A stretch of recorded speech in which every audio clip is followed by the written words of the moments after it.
Imagine uma pessoa que acorda às 6 da manhã todos os dias.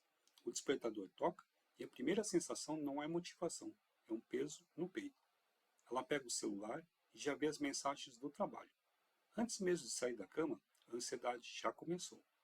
Durante o dia inteiro, ela funciona no modo automático. Cumpre tarefas, responde e-mail e participa de reuniões. Mas por dentro, sente que algo está errado. E quando chega domingo à noite, aquela sensação e pensamentos aparecem de novo. Eu não sei se consigo enfrentar mais uma semana. Talvez essa pessoa seja alguém que você conheça, ou talvez seja você.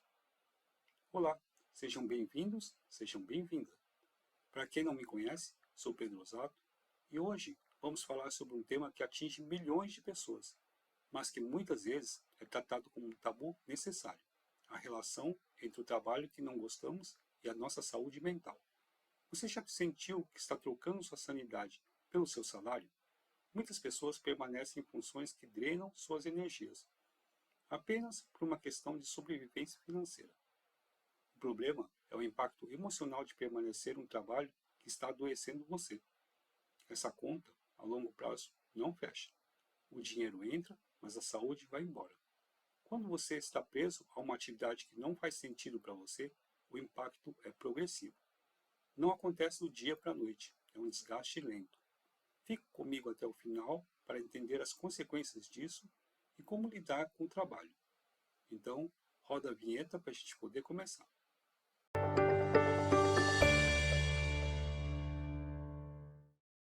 Talvez você já tenha sentido isso. Domingo à noite vira um momento de angústia. Acordar de manhã durante a semana e sentir aquele peso no peito. A sensação de que a segunda-feira representa mais uma semana sobrevivendo e não vivendo. E existe uma pergunta muito difícil que aparece nesse momento. Será que eu estou sacrificando minha saúde mental para pagar minhas contas? Essa pergunta é desconfortável, porque a realidade de muitas pessoas é simples e dura. Elas não permanecem em empregos desgastantes porque querem, permanecem porque precisam. O trabalho paga o aluguel, paga o mercado, paga a escola dos filhos. Mas existe algo que raramente entra nessa conta: o custo emocional dessa permanência. E esse custo é silencioso. Diferente de um acidente físico, o sofrimento psicológico não aparece de uma hora para outra. Ela se instala lentamente. É como uma erosão. Primeiro vem o cansaço constante, depois a irritação frequente e depois a falta de energia para coisas que antes eram prazerosas. E quando percebemos, algo dentro de nós começou a se apagar. A ciência da psicologia do trabalho mostra que ambientes profissionais cronicamente estressantes podem alterar padrões do sono, memória, concentração e até a percepção que temos de nós mesmos. Ou seja, não é apenas sobre gostar ou não do trabalho, é sobre como esse ambiente está impactando o seu sistema nervoso. O primeiro passo para a cura é a consciência. Precisamos olhar para as origens desse mal-estar. Ele vem apenas do chefe? Ou do ambiente? Ou será que estamos repetindo padrões de conflito que já trazemos de outros contextos da nossa vida? Agora, eu quero que você faça um exercício rápido de reflexão. Pergunte para si mesmo com sinceridade: como eu me sinto quando penso no trabalho? Entusiasmado? Indiferente? Ou ansioso? Porque o corpo costuma responder antes da mente. Existem alguns sinais que indicam que o seu emprego ultrapassou o limite do saudável. Preste atenção se você reconhece alguns deles na sua rotina. Primeiro sinal: chorar com facilidade ou sentir uma tristeza inexplicável. Segundo, ansiedade constante quando o domingo termina. Esse fenômeno é tão comum que existe até um nome informal para ele: ansiedade de domingo. Terceiro, alterações no sono. Dificuldades para dormir e acordar no meio da madrugada pensando em problemas do trabalho. Quarto, mudanças no humor, irritação excessiva, tolerância zero e explosões emocionais. Quinto, dificuldade de concentração, perda de criatividade e falhas de memória. É algo que poucas pessoas falam. Até a libido e a energia vital podem diminuir quando estamos submetidos a um estresse profissional constante.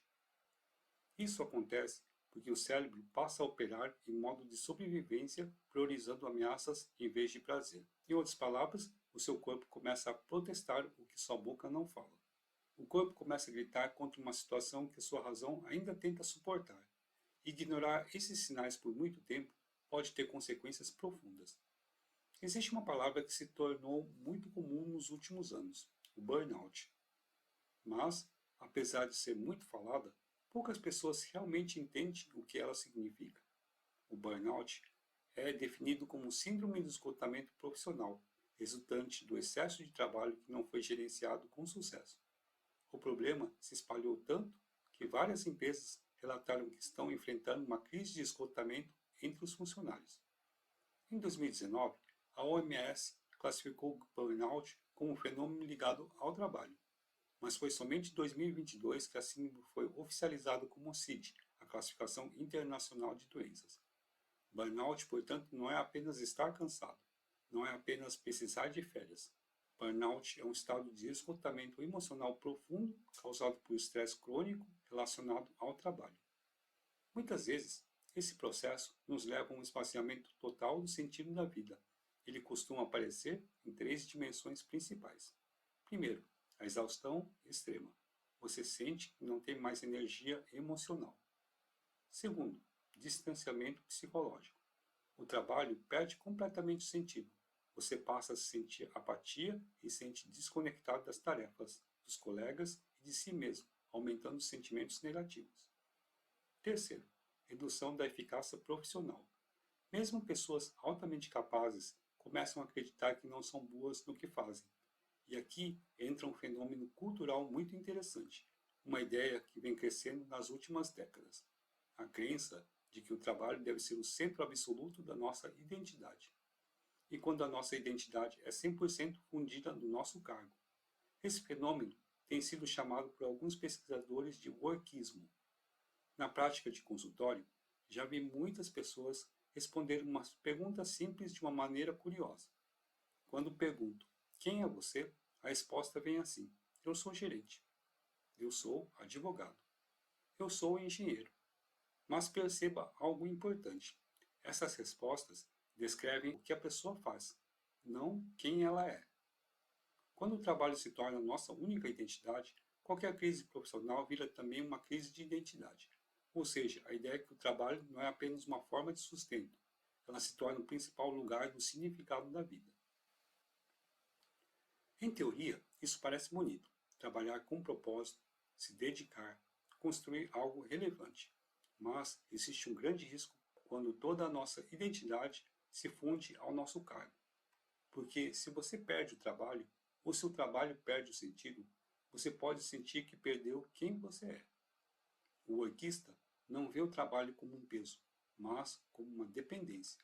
Ele abandona outras áreas importantes da vida. Famílias, hobby, descanso, saúde, para investir emocionalmente apenas na empresa. Tudo passa a girar em torno da empresa. É uma armadilha perigosa, porque o salário deixa de ser apenas remuneração e se transforma numa espécie de dívida moral. Você sente que, como recebe bem e como a empresa precisa de você, você não tem o direito de reclamar ou de sair. E assim, você ultrapassa seus próprios limites porque acha que não tem escolha, até que o corpo entra em colapso. Falando nisso, hoje eu vou contar uma fábula do viajante. Conta-se que um dia um homem chega a uma cidade em busca de uma mudança de vida. Queria mudar de amigos porque achava que os seus já não atendiam às suas expectativas emocionais. Sua cidade também já não lhe satisfazia, então queria mudar tudo. Ao chegar na nova cidade, perguntou ao sábio, como são as pessoas dessa cidade? Em resposta, recebeu outra pergunta, como são as pessoas da cidade de onde vieste? E ele respondeu, são insuportáveis, arrogantes e fofoqueiras. O sábio responde, nossa cidade é exatamente igual à cidade de onde você veio. E o viajante, bastante decepcionado, pega suas coisas e vai embora. No mesmo dia, outro viajante faz a mesma pergunta ao sábio. O senhor que vive há muito tempo aqui, como é essa cidade? O sábio então indaga o segundo viajante como é a cidade de onde ele vem. É uma cidade linda. fiz muitos amigos, simpáticos e de bom coração. Ao que o sábio responde: nossa cidade é exatamente igual à cidade de onde você veio. Contente, o viajante se dirigiu à pousada mais próxima para conhecer a cidade. O discípulo, ouvindo a conversa, ficou perplexo com as respostas e decidiu perguntar: mestre, você deu duas respostas opostas a cada um dos viajantes. Qual das duas é a verdadeira? As duas, respondeu o mestre. Nossa cidade não é diferente de nenhuma outra. O que determina se a cidade é boa ou ruim é a forma como você a enxerga. O que podemos aprender dessa história? Sair do emprego por si só nem sempre resolve o problema.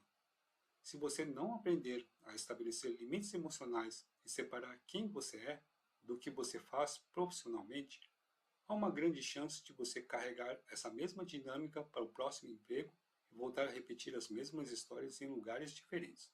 Como diz o ditado, para onde quer que você vá, você se leva junto. Por isso, uma habilidade fundamental para proteger a saúde mental é aprender a estabelecer limites emocionais. Não é o ambiente, é a forma como você lida e reage a ela. Isso vale também para funcionários quanto para líderes. Se você ocupa um cargo de liderança, gerente, coordenador, diretor, talvez você reconheça o que eu vou descrever agora. Gerenciar pessoas não é apenas lidar com tarefas, é lidar com emoções, e lidar com expectativas, e lidar com frustrações. E existe uma situação particularmente difícil para qualquer gestor: manter um funcionário que claramente não quer estar ali, mas que não pode ser desligado por questões burocráticas ou financeiras, ou até pela falta de oportunidades melhores.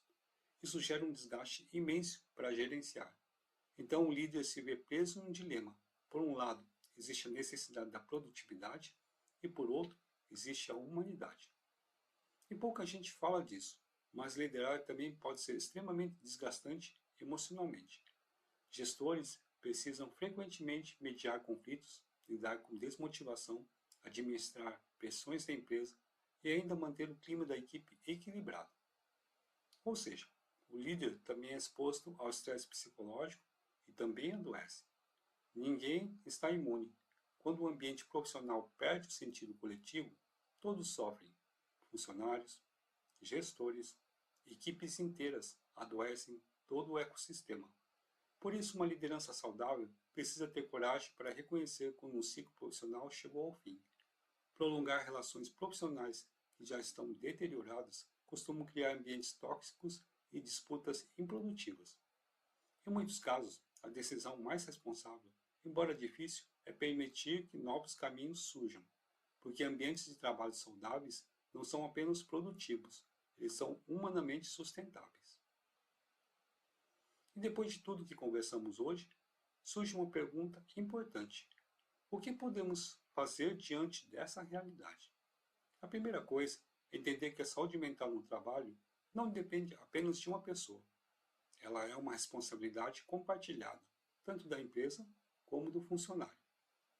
As empresas precisam construir ambientes psicologicamente seguros. Ambiente onde as pessoas possam falar sobre dificuldades sem medo de punição e julgamento.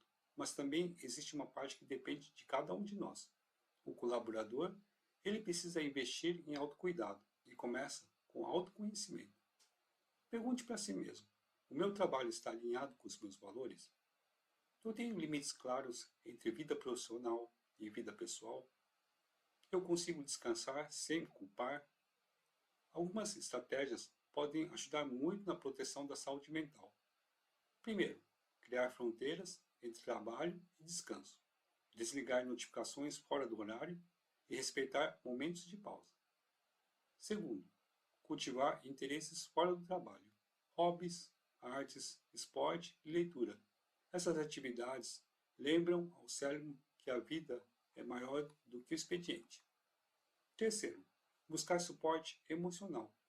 Conversar com amigos, familiares ou profissionais da saúde mental. Terapia não é sinal de fraqueza. Na verdade, no mundo moderno, ela é cada vez mais uma forma de manutenção emocional. Assim como fazemos check-ups médicos, também precisamos cuidar da mente. Eu quero deixar uma reflexão importante para você levar consigo. Desconfortos fazem parte da vida. Nenhum trabalho será perfeito, mas existe uma linha muito clara entre desafios normais e sofrimento constante. Quando o trabalho começa a afetar a forma como você vê como pessoa, quando ele apaga a sua alegria, quando ela rouba a sua energia vital, isso não deve ser ignorado, porque o esgotamento não é prova de dedicação. Ele é um sinal de alerta do corpo e da mente, um aviso de que algo precisa mudar. Cuidar da sua saúde mental não é egoísmo, é sobrevivência e também um ato de coragem. Se essa aula fez sentido para você, compartilhe com alguém que precisa ouvir essa mensagem. E lembre-se, seu trabalho é apenas uma parte da sua vida. Ele nunca deve se tornar o preço da sua paz. Muito obrigado por acompanhar nessa jornada e espero que esse conteúdo tenha trazido clareza para a sua mente.